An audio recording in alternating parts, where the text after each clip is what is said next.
Hello and welcome to another chat.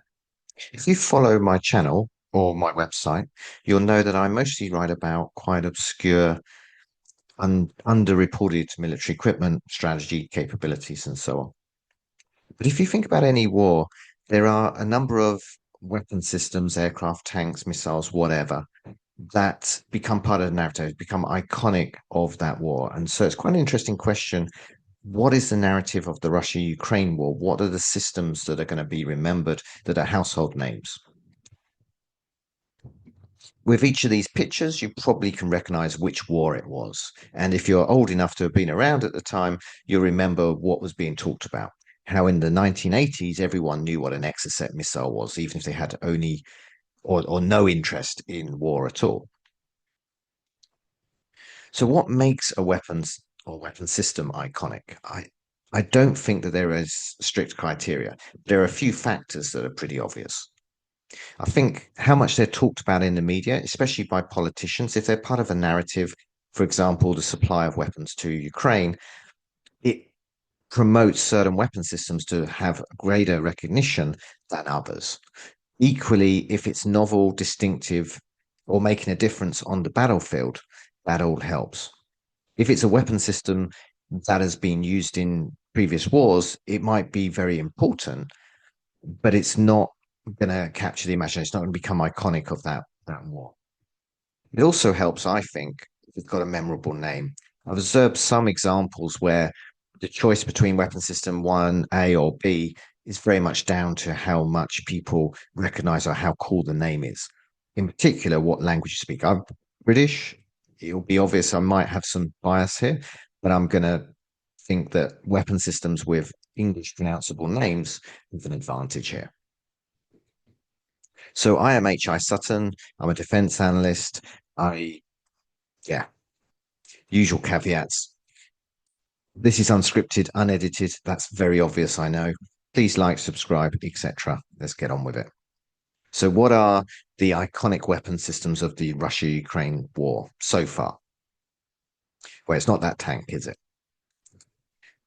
I think the first one is probably the Javelin missile. I'm going approximately chronologically. If we think back to the beginning of the 2022 full-scale invasion, a lot of the dialogue was around the Javelin missiles, very effective US built supplied weapon. There were a bunch of other anti-tank weapons which are arguably as important and got a lot of airtime. The NLAWs, for example. But really, the Javelin is the one that was in the headlines and became the most talked about. And it's a very good weapon system. It even inspired a charity there, St. Javelin. Early on in the war, the next big thing to happen, at least if you step back and look at the big timeline, was the sinking of the Russian cruiser Moskva. That was sunk by a Neptune missile. I don't think anyone had heard of Neptune missiles outside of the defense base. You probably had because you follow this channel, but it wasn't well known. And it went from nothing to notoriety immediately, and it was very successful. So I think the Neptune is a contender. How long that recognition will last and whether it'll be overshadowed by so many other competing systems, I think, yeah, we'll see. But the Neptune is still an important weapon. Just for point of interest, it's actually a development of the Soviet era Kayak or KH-35 missile.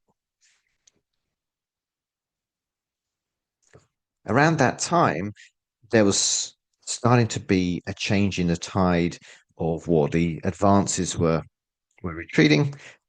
Snake Island, small island in the middle of the Black Sea, or actually on the western side, so much closer to Ukraine than proper than Crimea. The Ukrainians started using Bayraktar drones to great effect. They provided a lot of footage and they were sinking ships and so on and played a big part in the liberation of Snake Island.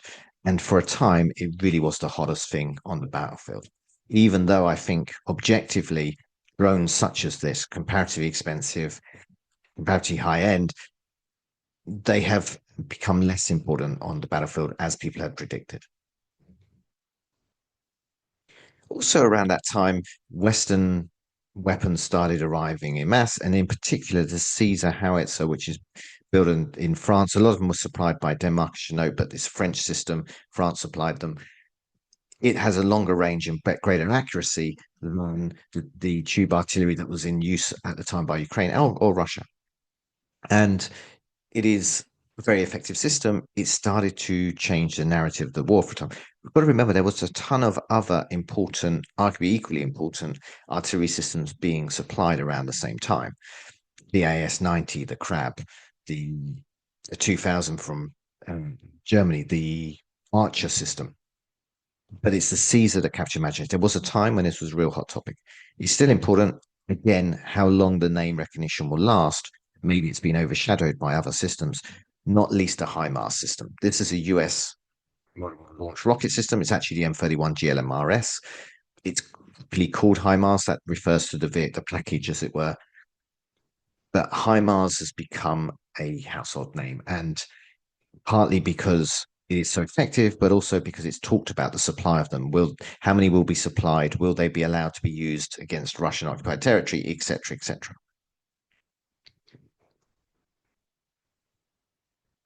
Another one of those Western weapons that started to really get popular attention is the Storm Shadow.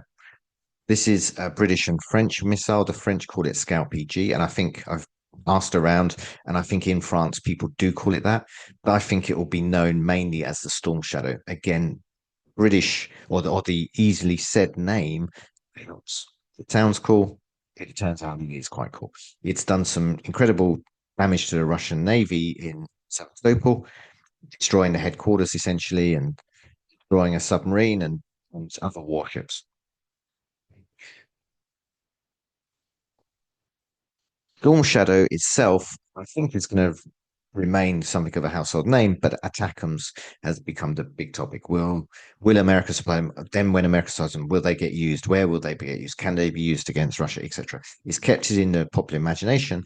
It's also an incredibly effective system. It's one of the longest ranged and most successful of the weapons that Ukraine has to strike back. On the sea, I think the iconic weapon system is clearly the Ukrainian USVs. This is my home topic. I've been reporting them from the beginning, and there are actually a ton of different types. Russia also has vessels a bit like this, but it's the Sea Baby that I think is the one that's going to be remembered or become the shorthand for this whole concept.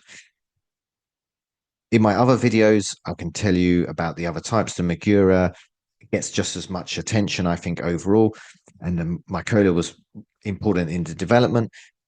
But it's the Sea Baby that has the name recognition. And that is the advantage I talked about at the beginning. I think that people will talk about Sea Baby more than Magura because it's easier to remember the name. And that you often hear people using the name Sea Baby to mean any type of USV. In the air, this is the first of the Russian systems that I'm going to mention, the Shahid. It's actually an Iranian drone, quite ahead of its time. It's been hugely influential. Russians use it. They locally produce it, and it's actually the Shahid 136. They call it geranium. Having said that, I don't think the popular imagination is going to remember the name geranium. I think even in Russia, I'd be surprised if people really call it that. It's the Shahid. It is quite effective. A lot of them are getting shot down, of course, but that says good things for the air defenses rather than bad things for the weapon. The concept of it, very influential. The drones that I think are going to be remembered more are the FPVs, and I actually think that this is the defining weapon system of the war so far. Probably will be the one remembered. This is not the first time that small drones have been used. Probably the first time that FPV drones have been used. The distinction here, FPV stands for first person view. It basically means the pilot is wearing goggles. I think the term FPV drone has become shorthand for all small drones, whether or not they are FPV in technical terms. I don't think people are going to know. Half the time, you wouldn't know anyway. But that is become people have picked up on the term FPV and drone. This is what people mean. If someone says the drones in Ukraine, they mean these things. There are a couple of types that might have a little bit of name recognition. Baba Yaga in the Ukrainian forces. That is actually not an individual type of drone. It is just a class of drone, a sort of agricultural drone used for medium lift attack.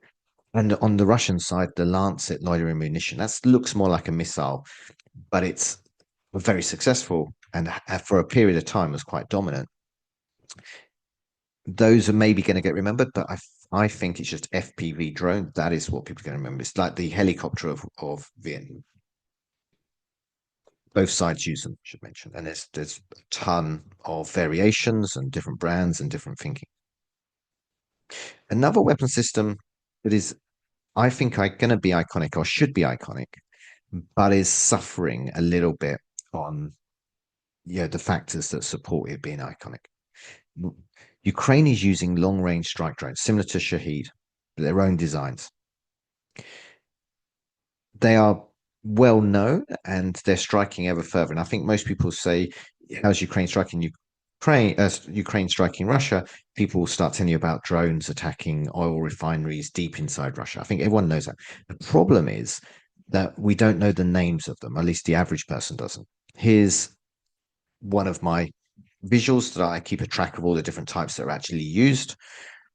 And I put names to them where they're publicly known. There are more types than is shown here. They're just not publicly known. And half of these you can see we don't know the name of.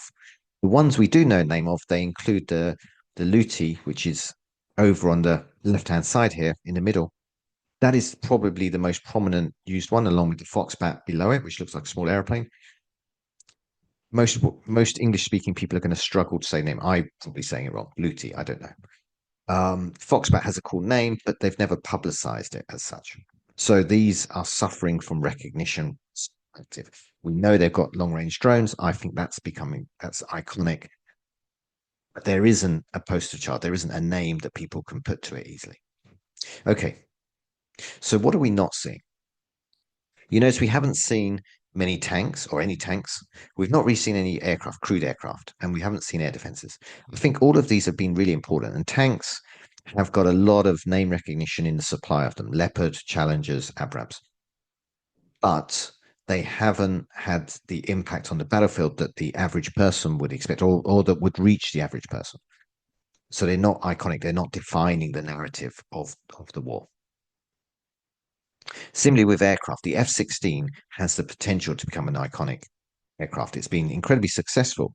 Remember that the success required to become an iconic weapon is different, doesn't equate to the actual success or importance on the battlefield and in shaping the war. It is about being perceived to be effective and being perceived to be used. And the problem the F-16 has is that it's doing great work shooting down missiles, is not engaging in dogfights, it's not dominating the battlefield in the way that the popular imagination would pick up on it and say it's an iconic weapon. Similarly, air defense is doing incredible work. Some types have name recognition. It doesn't matter how important they are as a category of weapon. I don't think they're going to be iconic. They're not going to be the part of the war that people remember. They'll remember the drones that they're shooting down. They won't remember what was shooting them down. We haven't seen many Russian systems. Russia has a lot of weapons, some of which are quite new and exotic, but they've suffered. Partly they're just using things that they already had. Weapons like their breakthrough tank, no analog, all that. It's mostly seen as something as a Hulk burnt out, destroyed. There's wonder weapons, the Kinzhal hypersonic missile, Zircon hypersonic, the new medium range ballistic missile. They've not had the impact that they want, either in propaganda terms or in effectiveness on the battlefield. They're a bit of a letdown from an objective perspective. So it's difficult to know what will be the iconic Russian weapon system, if any. I think the Shahed drone is probably the only one that I could say is on the same level as the Western ones. Again, I might be biased. I'm British. I'm picking things up from English speaking press. This isn't a deliberate bias. This is, I think, an objective point. Russian weapon systems would be much more iconic if they had a bigger battlefield influence and were more in the press. They're not. Okay, that's all I've got. Be interesting to look back at this in the future and see what the difference was, what really became iconic. It's an interesting question. If you like this, please like, subscribe. Thank you.